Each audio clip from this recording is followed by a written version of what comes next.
So I just came across this project called skhd.zig, and it's basically a hotkey daemon for macOS that's fully compatible with the original skhd. Wait, seriously. That sounds super useful. What makes this Zig version stand out? Well, for starters, it has new features like process groups and command definitions. It really cleans up the config files. That's interesting. I hate messy config files. Can you give me an example of these command definitions?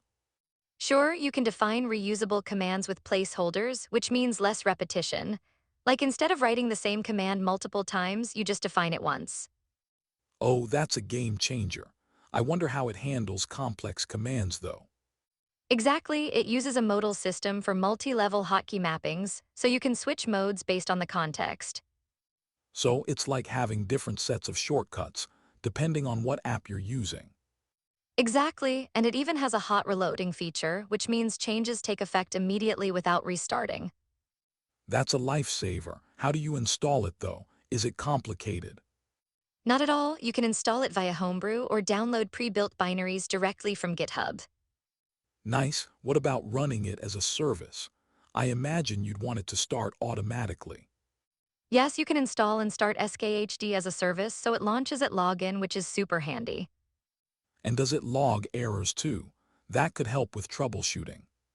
Definitely, it creates logs at a designated location, making it easier to debug issues. That's a smart feature. So what about the advanced features? Anything exciting?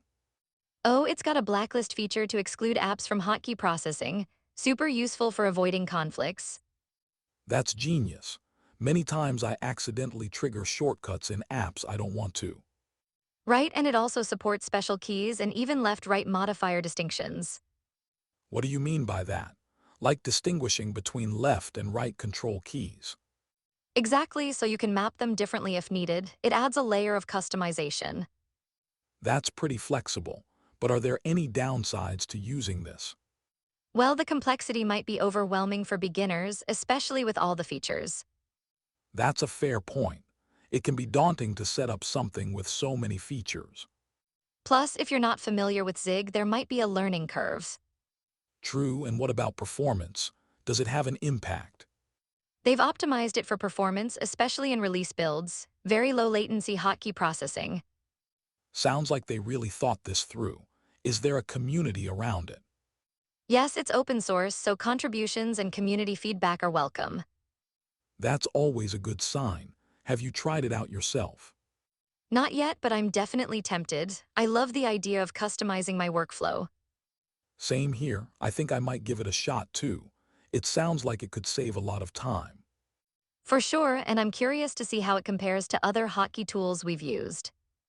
Right? It could redefine how we interact with our applications. Think of the possibilities.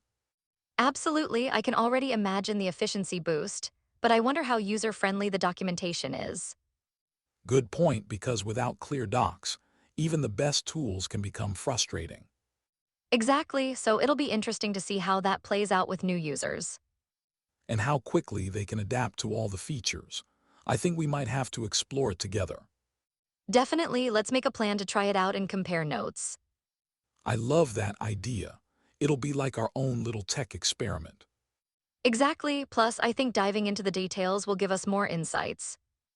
Agreed, and who knows, we might discover even more hidden gems in the process. For sure, so let's keep each other updated on our progress. Definitely, this could be the start of something really efficient. Absolutely, let's see where this leads us in optimizing our workflow. I can't wait. Who knew a hotkey daemon could spark this much excitement? Right, it's the little things that can make such a big difference. Totally, we'll have to keep exploring these kinds of tools. So much potential. Agreed, let's dive into skhd and see where our curiosity takes us next.